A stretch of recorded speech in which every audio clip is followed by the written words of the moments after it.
안녕하세요. 오말말의 오입니다.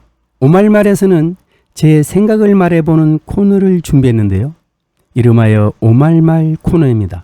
오늘은 그 42번째 시간입니다. 이번에는 정의로운 사회란 무엇인가에 대해 말해보겠습니다.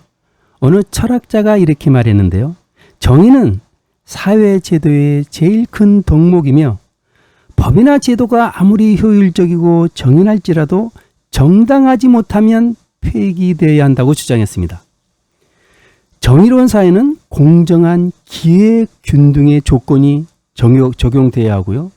이에 벗어나는 차등의 원칙은 장애인 고용법과 같이 최소 수혜자에게만 제한적으로 허용되어야 합니다. 정의로운 사회에서는 분배의 규범이 원칙에 맞게 확립되어야 하죠. 분배의 규범에는 형평의 규범, 균등의 규범, 필요의 규범 등이 있습니다. 형평의 규범은 성과급이나 스톡옵션이나 올림픽 메달 등과 같이 각자의 기여도에 비례해서 분배하는 방식입니다. 균등의 규범은 기여도와 상관없이 관여하는 사람들 모두가 수익 결과를 균등하게 배분하는 것이죠.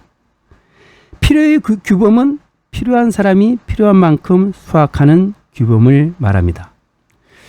분배 규범에 따라 얻은 소득이 만족스럽지 못할 수 있습니다.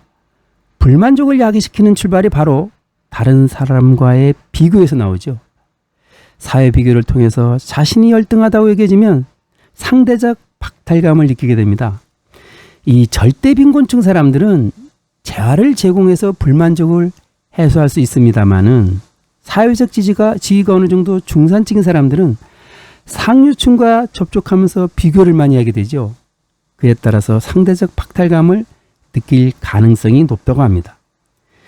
결과가 아무리 공정해 보여도 그 도출 과정이 석연치 않으면 절차상의 공정성이 문제가 됩니다. 절차 정의를 판단할 때 세 가지 요소를 중요하게 여기는데요. 첫째로 절차를 결정하고 집행하는 지도자 혹은 심판의 중립성입니다. 운동경기에서 판정의 시비가 생기는 것은 뭡니까? 바로 심판의 중립성에 문제가 있기 때문인 것이죠. 둘째로 지도자와 심판에 대한 신뢰입니다. 지도자나 심판이 자기 개인을 위해서가 아니라 집단의 목표를 위해 행동하고 있다는 믿음이 있어야 하는 것이죠. 셋째로 자신이 집단에 속해 있으면서 가치 있는 기여를 하고 있다고 인정받는가에 대한 신념입니다. 사회 집단에서 일하다 보면 어떻습니까? 각 개인이 생각하는 공헌도와 집단에서 평가하는 각 개인에 대한 공헌도에 차이가 있을 수 있죠. 이 사람들은 말이죠. 자기 집단에서 자신이 맡은 업무가 제일 중요한 파트라고 생각하는 경향이 많습니다. 분배 정의와 절차 정의가 제대로 지켜질 때에 사람들은 세상이 공정하다고 생각합니다. 정의가 지켜지지 않아서 정의를 회복하려는 행동이 집단적으로 취해질 때 사회 변혁 운동이 전개되죠. 사회 변혁 운동에 가담하지 않는 사람들은 체제 정당화를 주장합니다.